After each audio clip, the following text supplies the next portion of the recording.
এখানে সাঙ্গু রিভার আছে। তো আমি হোটেল থেকে বের হলাম, আপনারা সবাই মিটার আগে একটা মন্দির টাকা করে। এই যে ঝুলন্ত সেতু, সেতু ওয়ানটা বড় আর টু।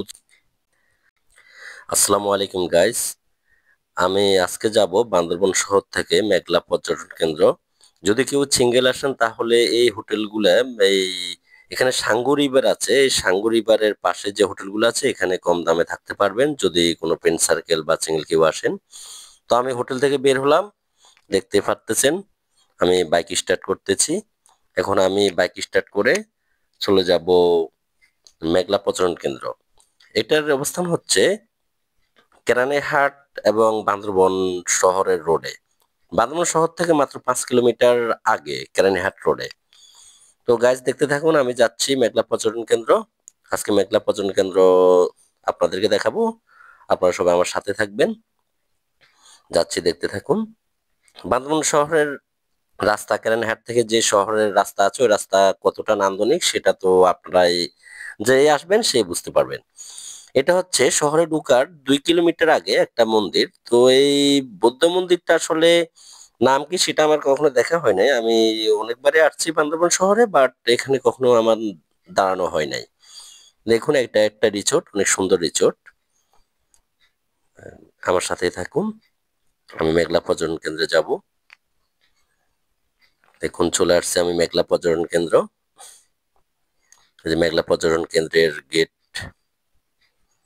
এখানে জনপ্রতি টিকিট নেবে 50 টাকা করে, আর বাইক পার্কিং এখানে সামনে করে রাখা যায়। তো আমি এই জায়গায় বাইক পার্কিং করে তারপরে ভিতরে ঢুকে যাব। দেখুন আমি টিকিট কাটতেছি, জনপ্রতি 50 টাকা করে এখানে আপনার টিকিট পেয়ে যাবেন। তারপরে ভিতরে ঢুকে ঘুরে আসতে পারবেন। মোটামুটি একদিনের ধরুন আপনার এক বেলা ঘোরার জন্য যথেষ্ট। যদিও অতটা বড় না, তারপরও ভালোই, খারাপ না। টিকিট কাটতেছে, দেখুন প্রবেশ মুখ। প্রবেশ মুখটা অনেক সুন্দর। তো গাইজ আমার সাথেই থাকুন। এই যে দেখুন ভিতরে গেটে ঢুকার পরে এই জায়গাটা পড়বে। এখানে অনেক সুন্দর, এই জায়গাটা হচ্ছে নামাজ পড়ার স্থান। নামাজ পড়ার স্থানটা আসলে অনেক ভালো লাগছে, অনেক সুন্দর নামাজ পড়ার স্থান। ভিতরে ছোট একটা জায়গা আছে নামাজ পড়ার স্থান। তো এখানে মেঘলা পর্যটন কেন্দ্রে দুটা ঝুলন্ত সেতু আছে। তো ঝুলন্ত সেতু ওয়ান, ঝুলন্ত সেতু টু।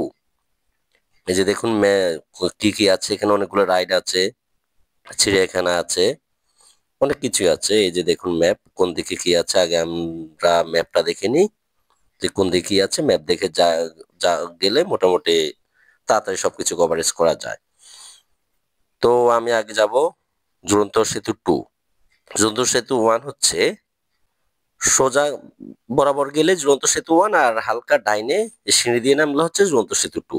তা আমি ঝুলন্ত সেতু টু তে যাচ্ছি, দেখতে থাকুন। ঝুলন্ত সেতু টু যাওয়ার পথ। তো এদিকে এই ডান পাশে চিড়িয়াখানাও আছে, ঝুলন্ত সেতুর পরে হচ্ছে চিড়িয়াখানা। এই যে ঝুলন্ত সেতু টু, ভালোই। ঝুলন্ত সেতু টু মোটামুটি ঝুলন্ত সেতু গুলা ভালোই আছে, সুন্দর আছে। দেখুন ঝুলন্ত সেতু টু থেকে ঘুরে এখন যাচ্ছি ঝুলন্ত সেতু ওয়ানের দিকে। তো গাইস, বামে একটা জাদুঘর আছে, ছোটখাটো জাদুঘর। জাদুঘর আসলে কিছু নেই, একজন মানুষের মনে হয় কোনো, যাই হোক, কোনো বড় মাপের কোনো মানুষ হবে, ওনার ছবি আছে, ওনার ফ্যামিলির ছবি আছে, ওইটুকুই, আর কিছু নেই। এটার নাম হচ্ছে জাদুঘর। ছোট একটা জাদুঘর, কিছু ফটোশুট করা আছে, এটাই জাদুঘর। তো জাদুঘর থেকে এখন যাব এই যে সুন্দর এই জায়গাতে 2-4টা ছবি তুলবো, তারপর যাবো ঝুলন্ত সেতু ওয়ানে। দেখতে থাকুন। তো গাইস, আমাদের বান্দরবন আসার পরে, এই বান্দরবন থেকে যখন চট্টগ্রাম যাচ্ছি তখনই যাচ্ছি মেঘলা, আসছিলাম মেঘলাতে। তো মেঘলা শেষ করে আমরা চলে যাবো চট্টগ্রাম দিকে। এই যে দেখুন ঝুলন্ত সেতু ওয়ান।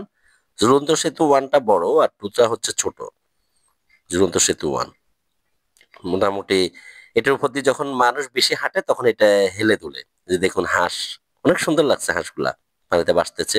ঝুলন্ত সেতু ওয়ান থেকে ঝুলন্ত সেতু টুটা দেখা যায়, ভালো লাগলো। কিছুটা আমার কাছে এই লেকটা মনে হলো যে চট্টগ্রাম বয়েজ লেকের মতো মনে হলো কিছুটা। যে ঝুলন্ত সেতু থেকে উঠে গেলাম, উপরে উঠার পরে খুব সুন্দর একটা জায়গা আছে দেখুন, যে লেকের পাশে। আসলে গাইস, মেঘলা পর্যটন কেন্দ্রটা ছোট, আমার কাছে বেশ ছোটই মনে হলো। তো যেখানে welcome to I love Bandarban লেখা আছে ওই পাহাড়ের চূড়ায়, সেখানে উঠা যায় না, সেখানে আমি উঠার চেষ্টা করেছিলাম। তো একজন পাহাড়িকে জিজ্ঞেস করলাম, বললো যে না, এখানে উঠা যাবে না, উঠে ওখানে রাস্তায় অনেকগুলো জঙ্গল হয়ে গেছে, এখন উঠা যায় না, আগে উঠা যেত। তো এই যে এখন এই জায়গা থেকে উপরে উঠে গেলাম, দেখুন লেকটা পুরো দেখা যাচ্ছে, অনেক সুন্দর। এখানে অনেক ভালো লাগলো, অনেকগুলা ছবি তুললাম এখানে। এটুকুই তো, অনেকগুলো রাইড আছে এখানে। তো আমরা কোনো রাইড দিই নাই, রাইড গুলো আসলে দেওয়ার সময়ও ছিল না, যেহেতু আমাকে ঢাকায় ব্যাক করতে হবে, সেহেতু রাইড আর দেওয়া হয় নাই। এটুকুই। মেঘলা পর্যটন কেন্দ্রে দুটা ঝুলন্ত সেতু আছে, একটা ছোট আহ, নামের জাদুঘর আছে, চিড়িয়াখানা আছে একটা ছোটখাটো। এই যে এদিকে যাচ্ছি, আমি ভেবেছিলাম এদিক দিয়ে আই লাভ বান্দরবন এখানে যাওয়া যাবে, বাট যাওয়া যায় নাই। এটুকুই, এই যে দেখুন। তো গাইস, মেঘলা পর্যটন কেন্দ্র দেখা হলো আমাদের। তো আশা করি সবাই সব সময় আমার পাশে থাকবেন, আমাকে লাইক কমেন্ট ফলো দিয়ে আমাকে সাপোর্ট করবেন, এই আশাই করি। ভালো থাকবেন, আসসালামু আলাইকুম।